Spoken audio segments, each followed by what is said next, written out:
உன்னை எண்ணி என் மேனி மெலிய உருகி உருகி நூலானே. உன்னை கண்டு ஓர் வார்த்தை மொழிய உடைந்து உடைந்து தூளானே. பார்க்க வந்த செய்தி மட்டும் சொன்ன முள்ளையே, பருவம் வந்த தேதி மட்டும் சொல்லவில்லை.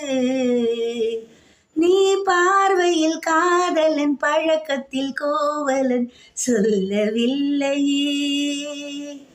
உன்னை தொட்ட தென்றல் என்று என்னை தொட்டு சொன்னதொரு செய்தி, உள்ளுக்குள்ளே ஆசை வைத்து தள்ளி தள்ளி போவதென்ன நீதி.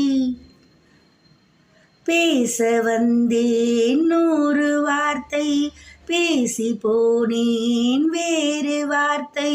உண்மை சொல்லவா?